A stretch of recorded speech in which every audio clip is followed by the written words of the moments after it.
السلام علیکم ناظرین د نن ورځ تازه ترین ویلاګ سره زه یم اعجاز یوسفزی. کتونکو په ننني ویلاګ کې به زه خبره کوم چې خیبر پښتونخوا د ترهګرۍ د بدترین لهر په لپیټ کې یو وارې بیا راغلې ده.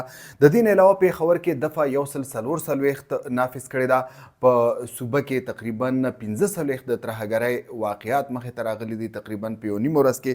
د دې نه علاوه مفتي منیر شاکر څوک چې 13 ورځ شهید کړی شو هغه خپله سیمه کې خاورو ته سپارل شوی دی. د هغه د قتل اف آی آر درج کړی شوی دی.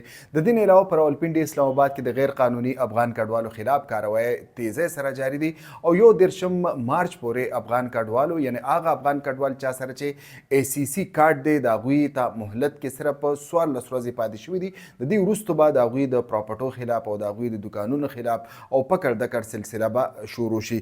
د دې نه علاوه زه بل ذکر کوم په ننني ویډیو کې چې د افغانستان د وزیر داخله سراج الدین حقانی استعفا په باقاعده توګه منظور کړې شوې ده او د دې نه علاوه سابق صدر حامد کرزی هم د زنانو د تعلیم لپاره میدان ته رادانګلي دي. د پروګرام باقاعده آغاز به کوم چې خیبر پښتونخوا یو وارې بیا د بدترین د ترهګرۍ د لهر په لپیټ کې راغلې ده. تقریبا په 36 غنټو کې یعنی یوه نیمه ورځ کې 15 د ترهګرۍ واقعات مخې ته راغلي دي. دا واقعات په باجوړ کې مخې ته راغلي دي، کرک کې، ټانک کې، ډی خان کې، جنوبي وزیرستان کې، خیبر ایجنسۍ کې، نزله خیبر کې، دغه رنګ یو شمېر نورو سیمو کې دا واقعات مخې ته راغلي دي. د حملو کې چې کوم دی په پولیس باندې حملې دي، د پولیس او د ترهګرو ترمنځ چې کوم دی د فایرنګ تبادلې شوي دي او تقریبا 15 د ترهګرۍ واقعات مخې ته راغلي دي چې پکې ګڼ شمېر خلک شهیدان شوي دي او جوبل شوي دي.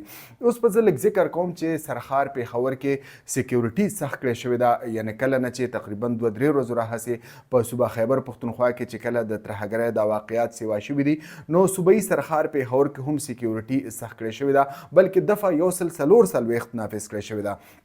ویل کېږي چې دفعه 144 دوران به څوک د اسلحې نمایش نه کړي، د اسلحې په خرید و فروخت باندې پابندي لګولې شوې ده. دغه رنګ یو شمېر نور بندیزونه هم په دې کې شامل دي. د دې نه علاوه زه بل ذکر کوم چې د بلوچستان نوشکي سیمه کې د ترهګرۍ یو بله غټه واقعه مخې ته راغلې ده. کله چې د نوشکي په مین شارع باندې د اف سی قافله تېرېدله، دې دوران یو خودکش چاودونکي یعنې مبینه ځانمرګي بریدګر چې کوم دی په دې باندې حمله کړې ده. ویل کېږي چې هغه په دغه ګاډي کې چاودیدونکي مواد یعنی بارودي مواد ځای په ځای کړی شو او د دغه کنوای سره جنګولی دی. او د دې نه علاوه په یو بل بس باندې یعنی په دغه کنوای کې شامل یو بل بس باندې د راکټ حمله هم شوې ده، د فایرنګ تبادله هم شوې ده. د دې په نتیجه کې تقریبا 15 پورې اهلګاران شهیدان شوي دي او د 11 نه سیوا په دې کې ژوبل ښودلی کېږي چې پکې د یو شمېر کسانو حالت مرګونې ښودلی کېږي. سکیورټي زری وایي چې کله دا حمله وشونه د دوشکي په دې مین شارع باندې په قافله باندې حمله وشوله نو برپور جوابي کاروي ورکړل شو او د دوران تقریبا 3 پورې ترهګر یعنی د بیلې چې کوم کمانډران دي هغه پنهه کړی شوي دي. کتونکو دا حملې چې کوم دی یا بیلې کې یا BLF کې د دوی مقصد دا دی چې په دې سیمه کې چې کوم د ترقۍ کارونه شروع دي یا د چین کوم پروجیکټ دی سی پیک دی یا د سی پیک لاندې چې کوم پروجیکټ دی دې ته نقصان ورسوي او دوی چې کوم دی خپل ایجنډا مخ په وړاندې بوځي. خو تر دې دمه داسې ښکاري چې دې خلکو ته عوامي حمایت اگر چې نه دی ترلاسه خو بیا هم د دوی په حملو کې تیزی مخې ته راغلی ده. د دې نه علاوه 13 ورځ شهید شوی پېښور اورمړ کې شهید شوی مفتي منیر شاکر جنازه ادا کړې شوې ده او هغه خپل ابۍ سیمه کې خاورو ته سپارلی شوی دی. د دې وروستو CTD محکمه کې د قتل خلاف د ده باندې چې کومه حمله شوې ده، دهشتګردي شوې ده، په CTD تانه کې د دې باقاعده توګه FIR درج کړی شوی دی چې پکې د قتل اقدام قتل او د ترهګرۍ بشمول یو شمېر نور دفعات شامل دي. کتونکو د پروګرام په دې برخه کې به زه راځم چې سرخار اسلام آباد او راولپنډي کې څنګه چې په 13 ویلاګ کې ذکر کړو چې اگر چې مهلت کې تقریبا 2 هفتې پاتې دي د افغان مهاجرینو ACC کارډ لرونکو په مهلت کې اگر چې تقریبا 2 هفتې پاتې دي خو د دې نه وړاندې راولپنډي او اسلام آباد کې د غیر قانوني افغان کډوالو خلاف کاروایی تیزی کړې شوې دي او تقریبا 820 پورې افغان کډوال نیولي شوي دي او دغه رنګ تقریبا 140 نه سیوا افغان کډوال چې کوم دي د دې دواړو ښارونو نه ویستلې شوي دي. د دې دا مقصد دی دی که چېرته دغه مهلت راورسي یا مطلب دا چې 31 مارچ نه مخکې هم حکومت پاکستان دا غواړي چې د اسلام آباد او راولپنډي د غیر قانوني افغان کډوالو نه خالي کړي. کتونکو اے سی سی کارډ لرونکو په میاد کې یا په مهلت کې تقریبا 2 هفتې پاتې دي او حکومت پاکستان وایي چې د دې وروسته به دوی باقاعده توګه د دې اے سی سی کارډ لرونکو خلاف کاروایی کوي او که دوی د دوی پراپرټي به چک کولی شي، چېرته چې دوی اوسیږي دا به چک کولی شي او دغه رنګ د دوی چې کوم دوکانونه دي دا به هم چک کولی شي او یو پراپر کریک ډاون به د دوی خلاف کولی شي. د دې نه علاوه زه بل ذکر وکړم چې افغان کډوالو د اوس نه د خپل پراپرټۍ چې کوم دی پاکستان کې د دوی چې کومې پراپرټۍ اخیستې دي یا دوکانونه اخیستي یا کورونه اخیستي دي زیاتره افغان کډوالو د دې خرڅول شروع کړي دي.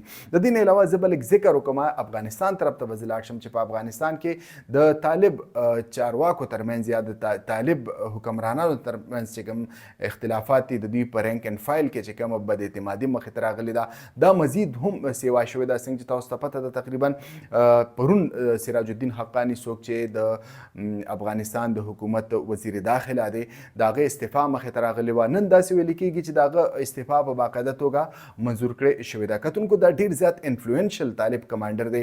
داسې نشي کېدلی چې د امارت اسلامیه نور طالبان چې کوم دي نور کمانډران چې کوم دي هغوی به د دې ډلې نه بغیر دوی حکومت وکړي. بهرحال دا د طالب چارواکو پورې ده چې دوی دا معامله څنګه هینډل کړي. خو تر دې دمه داسې ویل کېږي چې سراج الدین حقانی یعنې د حقانی نیټورک چې کوم سربراه دی د هغه استعفا په باقاعده توګه منظور کړې شوې ده. د دې نه روان دی عباس ستانکزی د طالب حکمرانانو یو اهمترین کس و فرد و هغه هم د طالب حکمرانانو سره چې کوم اختلافات و د هغې له وجې خپل ملک پرېښو. بنیادي طور د سراج الدین حقانی او د عباس ستانکزی یو شمېر نور چې کوم طالب مشران دي د هغوی د موجوده رژیم سره یعنې د افغانستان د طالبانو چې اوسني حکمرانان دي د هغوی سره د زنانو په تعلیم باندې د زنانو په جابونو باندې بنیادي طور اختلافات مخې ته راغلو. یقینا چې دا یو ډېر لوجیکل خبره ده چې که نارینه تعلیم ترلاسه کولی شي نو هم دامره د تعلیم ترلاسه کولو حق زنانه ته هم حاصل دی. او د افغان طالبانو چې کوم حکمرانان دي د دوی په ذهن کې آیا کومه خبره ده هغه مخې ته هم نه راولي. خو بهرحال دا دویم کال دی د داخلو کال شروع کړی شوی دی په افغانستان کې هم د داخلو کال شروع شوی دی خو د افغان جینکو تعلیم چې کوم دی هغه اوسه پورې په تیارو کې دی. د دې نه علاوه د افغان زنانو چې کوم روزګار دی هغه هم لویه مسله رامخې ته شوې ده. د دې لیډرانو په اصل کې د افغان چې کوم رژیم دی یا د هغوی کوم سپریم لیډر دی ملا هبت الله اخندزاده د هغوی سره بنیادي اختلاف هم د زنانو په تعلیم باندې او د دوی په روزګار باندې مخې ته راغلی دی. یقینا چې دا یو ډیر زیات یو لوجیکل خبره ده چې بھئی آیا ته زنانو ته ولې تعلیم نه ورکوې؟ د زنانو د تعلیم که چېرته ستا په اختلافات وي د دوی د کریکولم سره د دوی د نصاب سره نو تقریبا 3 کاله وشو 2021 نه راپدې خو دا 4م کال دی د افغان د طالبانو په حکومت کې د راتلو. تر دې دمه دوی یو نوی نصاب هم داسې سیټ نه کړی شو چې ګنې سړي ووایي چې آیا د دوی په تعلیم باندې چې کوم بندیز لګولې دي د دې دا د وجوهات دي او دا متبادل دي. داسې څه قسمه پلان هم د افغان طالبانو لخوا مخې ته نه دی راغلی. د پروګرام په اخیری برخه کې به زه ذکر کوم چې سابق صدر حامد کرزی هم په موجوده حکومت باندې یو قسم له نیوکې کړي دي او د دوی نه مطالبه کړې ده چې د زنانو تعلیم دې بحال کړي او دوی له د روزګار موقع ورکړي شي ځکه چې په موجوده وخت کې دا تقاضا ده یعنې 21 سنچري ده د وخت تقاضا ده چې هر سړی به تعلیم یافته وي او د ترقۍ لپاره هم تعلیم ډیر زیات اهم ګڼل کېږي. کتونکو دا د نننۍ ورځ اهمترین ویلاګ راتلونکي ویلاګ پورې اجاز یوسفزۍ ته اجازت ورکړئ. د الله په امان.